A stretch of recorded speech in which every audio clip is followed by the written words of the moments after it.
Hello साथीहरु, आज मैले मच्छी बनाउन गइरहेकी छु है। ल हेर्नुस् त, यो रुई मच्छी भन्छ है महाराष्ट्रमा। नकरा न अनि जान दे छन् त्यसका परिवार उता। अनि ल हेर्नुस् त, यहाँ आज यस्तो मच्छी खानु पर्यो शुक्रबार भनेर। अब हुन त आज भिडियो बनाउँछु, अब कहिले पो हाल्छु, मैले अपलोड गर्छु है। अनि कति राम्रो के रुई मच्छी भन्दो रहेछ। म पनि त्यति थाहा पाउन्न। खाना त खाइन्छ, अब खाना आफ्नो काम हो। अब मच्छीको नाम चाहिँ के हो भन्ने कुरो चाहिँ त्यति खासै थाहा पाउन्न, अलिअलि थाहा पाउँछु।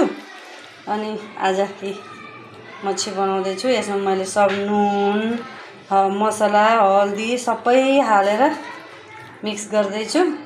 अब यसलाई चट्ट लाएर फ्राई गर्ने हो। अनि ल लास्ट भिडियोसम्म हेरिराख्नु होला है त। लास्ट भिडियो तक बनिरहनु है त। ल के पो खै आधा हिन्दी आधा नेपाली। अब हिन्दीमा भिडियो बनाउने गरेको मैले, त्यही भएर हिन्दी नै आइहाल्ने रहेछ के।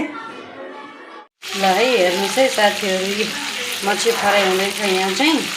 अनि यतातिर यी मिक्स गरेर राखेको, अनि यहाँ चाहिँ फ्राई हुँदैछ। हेर्नुहोस् है साथीहरू, यसमा यी टमाटर, मिर्ची, कान्दा, अनि यो हो इमलीको रस। अनि ल हेर्नुहोस् यहाँ यी मच्छी फ्राई। अब छोरीले रसा बनाउने, मिठो बनाउँछ छोरीले। मैले फ्राई गरेँ, अब छोरीले चाहिँ रसा बनाउने। ल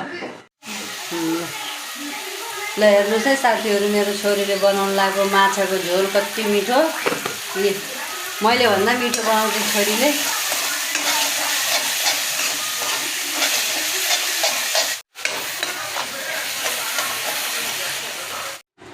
ल हेर्नुहोस् साथीहरू, रेडी भयो खानको लागि तयार।